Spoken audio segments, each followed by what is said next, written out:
이름으로 기도합니다. 아멘. 하나님의 말씀 같이 보시겠습니다. 욥기 27장 1절에서 12절 말씀을 함께 봉독하겠습니다. 함께 읽도록 하겠습니다. 욥이 또 풍자하여 이르되 나의 정당함을 물리치신 하나님, 나의 영혼을 괴롭게 하신 전능자의 사심을 두고 맹세하노니 나의 호흡이 아직 내 속에 완전히 있고 하나님의 숨결이 아직도 내 코에 있느니라. 결코 내 입술이 불의를 말하지 아니하며 내 혀가 거짓을 말하지 아니하리라. 나는 결코 너희를 옳다 하지 아니하겠고 내가 죽기 전에는 나의 온전함을 버리지 아니할 것이라. 내가 내 공의를 굳게 잡고 놓지 아니하리니 내 마음이 나의 생애를 비웃지 아니하리라. 나의 원수는 악인같이 되고 일어나 나를 치는 자는 불의한 자같이 되기를 원하노라. 불경건한 자가 이익을 얻었으나 하나님이 그의 영혼을 거두실 때에는 무슨 희망이 있으랴. 환난이 그에게 닥칠 때에 하나님이 어찌 그의 부르짖음을 들으시랴. 그가 어찌 전능자를 기뻐하겠느냐. 항상 하나님께 부르짖겠느냐.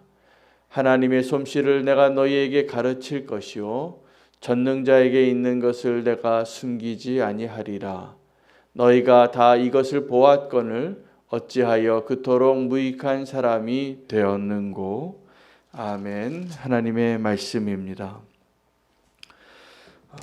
욥이 이제 그 친구들의 모든 이야기를 듣고 답변하는 이제 마지막 고백의 내용 가운데 한 부분이 되겠습니다. 27장의 세 친구에 대한 욥의 답변이 되는데 그 내용은 지금 욥의 형편으로서는 설득할 수 없지만 지금 내가 이렇게 고난 가운데 있지만 맹세하고 있는 겁니다. 내가 비록 지금 처참하게 무너진 자의 모습이지만 내 의를 버리지 않겠다고, 그리고 하나님을 놓지 않겠다고 그렇게 맹세하는 거죠. 여러분, 하나님 앞에 우리가 맹세할 때 하나님은 예수님이 오셔서 그렇게 분명히 말씀하셨는데 너희는 도무지 맹세하지 말라라고 말씀하십니다. 우리가 하는 약속과 맹세와 하나님이 우리에게 주시는 언약과 그 맹세가 너무나도 다릅니다. 우리가 바라는 것이나 우리가 원하는 것이나 또 우리가 결단하는 것, 장담하는 것, 그것을 증명하기 위해서 맹세하는 겁니다. 근데 그것을 증명할 능력이 우리에게 없기 때문에 주님은 우리에게 하늘로도 땅으로도 신상의 바닥에 어떤 것으로도 맹세하지 말라라고 말하고 있는데 우리는 지금도 맹세는 참 너무나 잘하는데 믿음으로 사는 것을 잘 못합니다. 맹세는 어떤 거냐 하면 아직 가보지 않은 것, 아직 이루어지지 않은 것, 아직 다가오지 않은 미래에 대해서 확증하는 우리의 맹세죠. 우리의 호언장담이죠. 그래서 애꿎은 손가락만 자꾸 장으로 치지잖아요. 우리 맹세할 때 이거 하겠다고. 사실은 하고자 하는 그 마음은 분명히 진심이고 그런 소망이 있을지라도 우리는 우리가 맹세한 바를 이룰 수 있는 능력이 없다라는 것을 인정할 때 하나님이 원하시는 그 언약 가운데 하나님이 누리기 원하시는 그 축복을 경험하게 될 것입니다. 오늘 그 욥의 고백에서 맹세를 하는 그 자에게 몇 가지 조건을 발견하게 되는데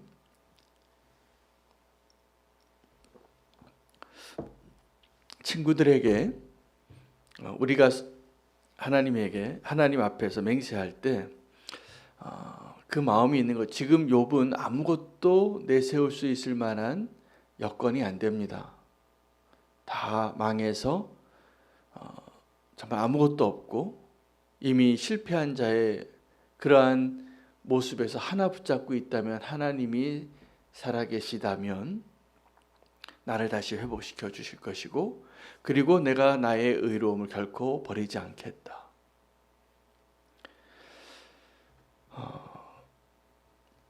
하나님을 향하여 우리가 정말 소망을 가지고 그 언약을 지킬 수 있는 그 힘은 하나님이 살아계심을 보여주신다면, 하나님이 나와 함께 하심을 정말 확증시켜 주신다면 우리는 그 믿음의 길을 가는 것이 어렵지 않을 것입니다. 근데 욥에게 있어서 지금 이것이 왜 힘드냐 하면 하나님이 침묵하고 계시기 때문입니다. 욥기를 보면 하나님을 경외하는 욥과 그러나 고난을 당하고 있고, 하나님을 경외하는 욥의 친구들이 계속 질문을 하고 답변을 하는데 하나님은 침묵하시는 거예요.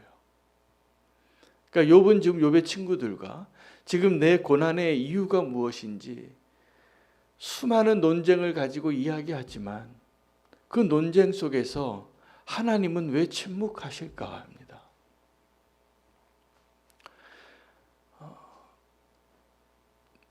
하나님께서 이 욥과 욥의 친구들에게 나중에 결론으로 이야기합니다.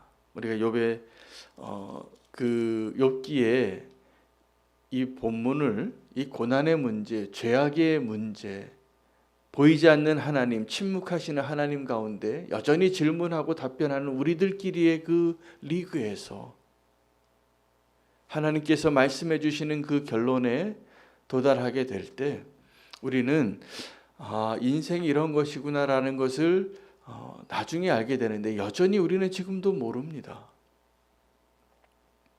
하나님 살아계시다면, 그것만 알 수 있다면 그 믿음으로 언약을 지키겠는데 그것이 어려운 것입니다. 근데 하나님 입장에서는 욥의 고백을 통하여 우리가 구원을 얻을 수 있는 하나님의 조건이 하나 있다면 누구든지 주의 이름을 부르는 자는 구원을 얻으리라입니다. 이것이 믿음으로 구원 얻는 것에 대한 하나님의 조건이 하나예요. 우리가 하나님을 부르는 것. 우리가 하나님을 찾지 않습니다. 생각보다. 하나님 이야기를 하면서도 하나님을 의지하지 않더라고요. 하나님을 이야기하면서도 여전히 내 힘과 내 조건으로, 내 판단으로 하나님의 일을 하겠다고 그렇게 큰 소리 칠 때가 많습니다. 그런데 오늘 욥이 이렇게 얘기합니다. 9절 10절에 환난이 그에게 닥칠 때에 하나님이 어찌 그의 부르짖음을 들으시랴. 10절에 그가 어찌 전능자를 기뻐하겠느냐, 항상 하나님께 부르짖겠느냐. 악인들을 말하는 겁니다. 악인들, 욥의 고백은 뭐냐면 악인들은 그 전능자 하나님을 부르짖지 않을 것이라는 거예요. 맞습니다. 여러분, 우리는 언제 하나님을 부르짖을까요? 언제 하나님을 그렇게 애타게 찾을까요?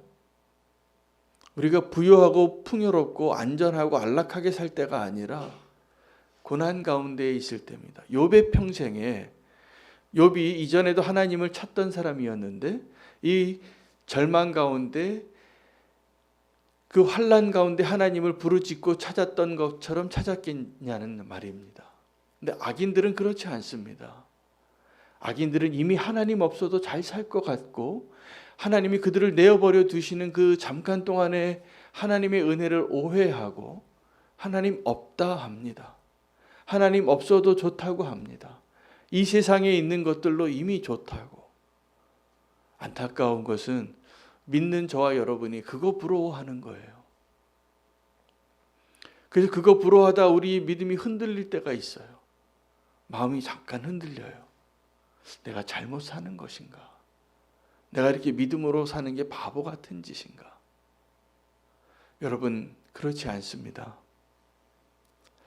하나님께서 우리 구원을 성취하시기 위하여 우리와 언약을 맺으셨습니다. 근데 우리가 사람들과 맺는, 지금 욥의 친구들과 하는 그 맹세, 그 언약과 우리가 하나님과 맺은 그 언약과 그 맹세는 너무나도 다릅니다. 우리는 사람들과 친구들과 지금 욥의 문제는 뭐냐면 하나님이 침묵하고 계시니까 서로 이 고난의 문제에 대한 답이 내가 더 맞다고 지금 서로 주장하고 있는 논쟁이 계속 이어지는 것이죠. 끝없는 논쟁이 이어질 겁니다. 답을 못 찾는 거죠. 그것 가운데 하나님이 주시는 메시지가 있는 거예요. 너희들끼리 아무리 논쟁해봐라 하나님을 찾을 수 있는가? 아닙니다. 못 찾습니다. 욥의 친구들도 하나님을 사랑하던 자들이었고 욥도 하나님을 너무나 사랑하는 자였어요. 우리가 다 알아요. 근데 그러한 욥이 고난을 당하고 있으니 이 문제는 우리 모두의 문제입니다. 왜 의롭게 사는 자가 고난을 당합니까, 주님? 답을 찾을 수가 없죠. 그런데 거기에 하나님의 답이 있으신 거예요. 너희의 힘으로 알 수 있는 것이 아니다라는 것이죠.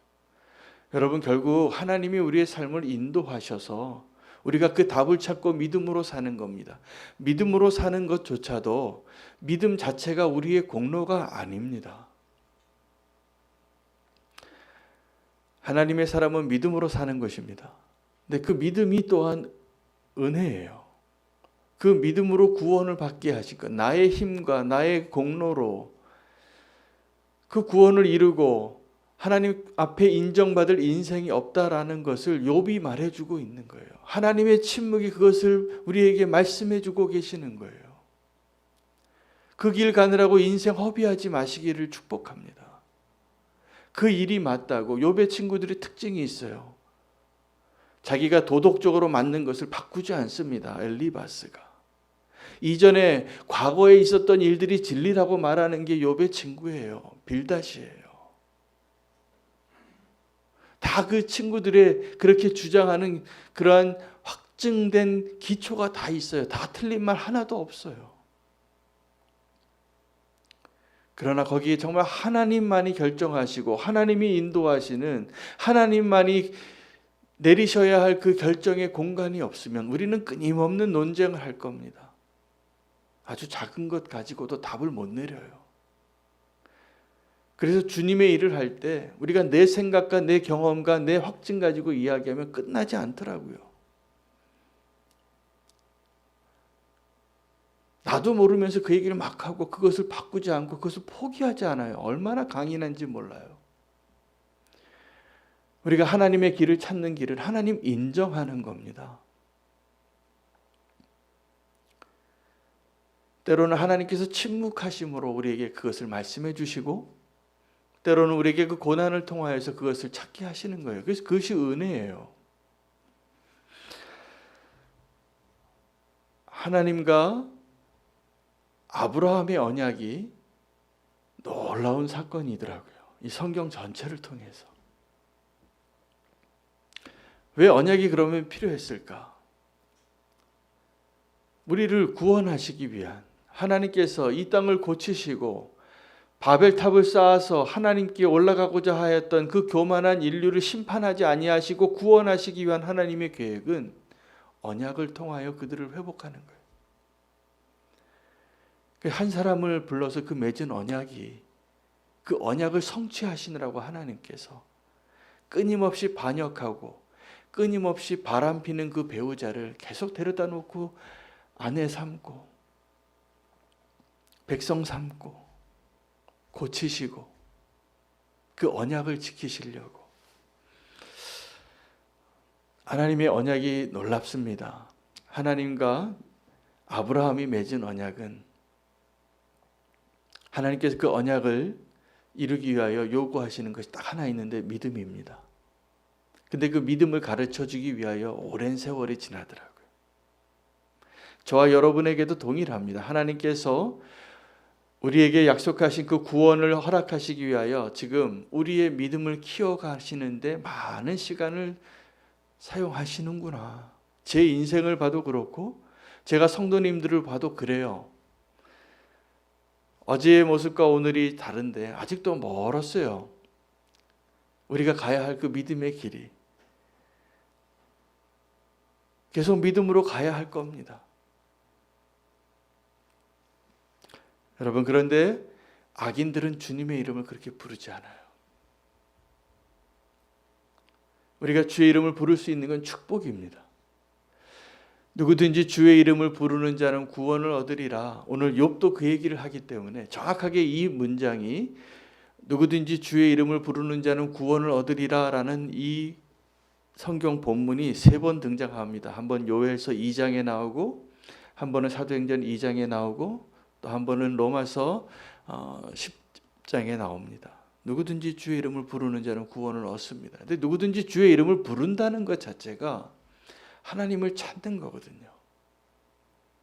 근데 이 주의 이름을 부르는 자들에 대한 예언을 했던 요엘이 그 마지막 때 이야기를 하면서 이 예언을 한 거예요. 근데 하나님께서 우리가 언제 하나님을 부르게 하셨냐 하면 하나님의 성령을 부어주셨을 때예요. 마지막 때에 너희가 하도 반역을 하니까, 너희가 하도 그 언약을 지키지 않으니까 주의 영을 모든 사람에게 부어주겠다고. 그래서 너희 어린아이가 장래일을 이야기하고, 노인들이 꿈을 꾸고, 젊은이들이 환상을 보리라. 남종과 여종이 다 하나님의 영을 받게, 부어주는 것을 받게, 누구든지 다 부어주셨다는 거예요. 그래서 하나님의 율법을 찾지 않고도 그 마음 안에 하나님의 영이 임하게 되어서 그들이 하나님을 알게 되었다는 사실이에요. 그런데 조건이 하나 있어요. 주의 이름을 부르라는 거예요. 그래서 그 고백이 나온 겁니다. 그것을 성취하신 사건이 사도행전 2장의 말씀이고, 로마서에서 바울이 구원을 이루는 그 길의 시작이 차별 없으시고 누구라도 다 하나님의 영을 우리 안에 다시 한번 회복시켜 주셔서, 여러분, 그러니까 우리가 성도가 믿음의 삶을 사는 것이 어떤 거냐면 하나님의 영으로 우리가 하나님의 임재하심을, 하나님과 동행하는 그 삶을 살아갈 때도 하나님의 이름을 부르지 않는 자, 하나님을 찾지 않는 자의 길이 달라요. 악인들은 주의 이름을 부르지 않는다는 거예요. 하나님을 찾지 않는다는 거예요. 그게 뭐가 축복입니까? 고난 가운데 있어도 하나님을 찾고 기도의 자리에 나아가고 하나님 없이는 내가 살 수 없습니다라고 고백하게 하시는 그것이 하나님의 은혜지. 우리가 예수님 믿으면서 너무나 편안해서 마치 악인들처럼 하나님 없어도 살 수 있어요. 하나님보다 내가 돈이 더 좋아요. 하나님보다 건강이 더 중요해요. 하나님보다 내가 성공이 더 좋아요 라고 말하는 것은 비극이에요. 보니까 우리가 좀 고단할 수 있습니다. 좀 힘들 수 있고, 좀 가난할 수도 있고, 힘없는 자의 모습으로 살 수도 있습니다. 근데 그것이 불행이 아니에요. 하나님 없이도 잘 살 수 있을 거라고 생각하는, 그게 불행이고 비극이에요. 오늘 둘 다 답을 잘 알지 못하고 있으면서도 답을 알고 있다라고 말하는 이 땅의 욥과 욥의 친구들의 대화 가운데 오늘 하나님께서 맹세하시는, 약속하시는 그 약속을 어떻게 우리가 신실하게 믿음으로 살 수 있을까 결단하시기를 바랍니다. 하나님을 찾으십시오. 주의 이름을 부르십시오.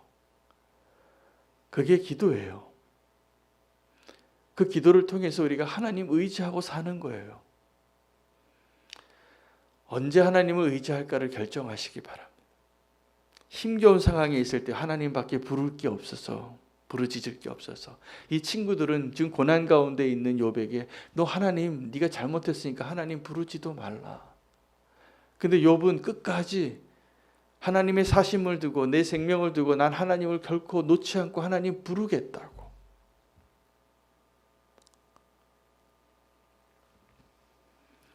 주의 이름을 부를 수만 있다면, 여러분, 우리가 고난 가운데 있어도 하나님 부를 수 있게 된다면 그 축복이고요. 우리가 언제 하나님을 부를 수 있을까? 우리가 믿음으로 주의 일을 할 때 주님을 부르게 될 것입니다. 불가능해 보이지만 하나님이 기뻐하시는 일을 위해서 주의 이름을 부르는 저와 여러분 되기를 저는 갈망합니다. 이때 믿음을 사용해야 하더라고요. 우리를 구원해 주시는 일에도 믿음이 필요하지만 하나님이 기뻐하시는 일을 할 때에도 우리는 믿음이 필요해요. 우리가 구원을 얻기 위해서도 하나님을 부르지 않는 죄인들, 이 악인들처럼 하나님 부르지 않는 자들이 가능한 것처럼 우리가 주님의 일을 할 때도 믿음을 사용하기보다는 여전히 나의 힘을 생각하고 나의 힘으로 하나님을 제한할 때가 훨씬 많았습니다. 저는 앞으로 우리는 교회가 이렇게 작은 교회가 이렇게 위대한 하나님의 일을 할 수 있는가를 믿음으로 도전해 보고 싶어요. 제가 이것도 막 선포해요, 지금. 저는 그것이 아름다운 일이라고 여겨져요. 하나님이 하시는 일, 이건 하나님밖에 할 수 없는 일이에요. 우리는 너무 능력이 없거든요. 우리는 너무나 작거든요. 우리는 너무나 연약하거든요. 근데 우리가 믿음을 사용해서 하나님께서 우리 가운데 일하시는 것을 소망하다면, 그것을 위해서 우리가 부르짖을 수 있다면, 그것을 위하여 우리가 순종할 수 있다면 하나님은 오늘도 살아계십니다. 하나님이 기뻐하시겠죠. 그걸 기뻐하시겠죠. 그 기쁨을 함께 누리라고 하나님은 우리같이 연약하고 능력 없는 자들을 하나님의 일에 파트너로 부르시는 거예요. 이 구원의 일을, 이 하나님 나라의 회복의 일을, 그 영광스러운 그 일을 함께 하자고. 그러한 관점에서 우리가 아름답게 순종할 수 있게 되기를 축복합니다. 그래서 내년부터 우리가 시작하게 될 그 작은 자 사역에 우리 교회 성도의 한 명도 빠지지 않고 그 5가지 중에 하나를 선택하시면 좋겠어요. 부탁드려요. 모든 분들이 믿음으로 이제 그 일을 경험해 보시게 될 겁니다. 저는 그때 우리가 하나님을 부르짖게 될 거라 믿어요. 그 일을 하는데 어려움이 있고 문이 닫혀 있고 상황이 안 되고 우리는 가진 게 없고, 그러나 우리에게 가진 것이 오직 예수 그리스도뿐이라서 그 일을 할 수 있다면 기적을 날마다 경험하실 겁니다. 살맛이 좀 날 겁니다. 이게 사는 거구나. 이게 주님과 동행하는 거구나. 여러분, 우리가 주님 없이 내가 원하는 거 다 가져도 만족이 안 돼요.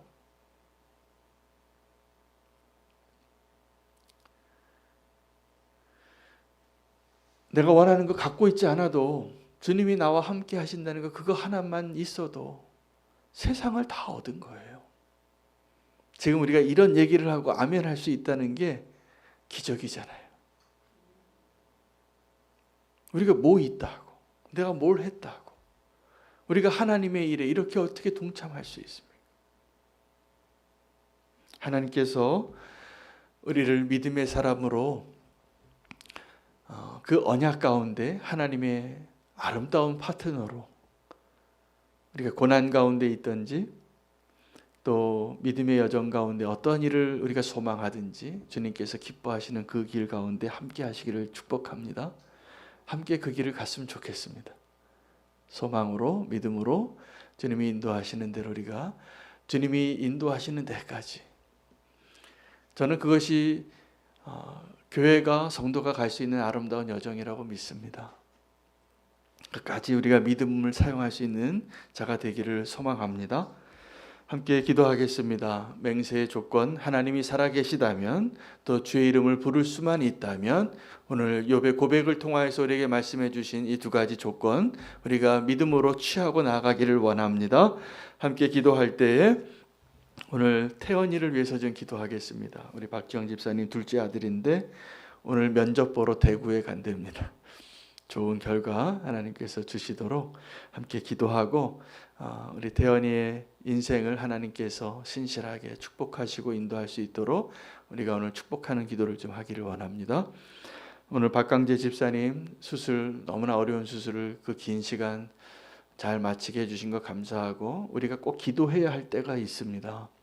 그 기도해야 할 때를 놓치지 않는 은혜의 성도가 되시기를 축복합니다. 우리 박강재 집사님을 향한 또 그 가정을 향한 하나님의 계획이 있어서 우리를 기도하게 하시고 또 그 회복을 위해서도 기도하게 하시는 것이라 믿습니다. 여러 기도의 응답들이 많은데 우리가 오늘 이렇게 두 분을 위해서 좀 기도하겠습니다. 유태현 형제와 박강재 집사님 함께 주의 이름 부르고 기도하겠습니다.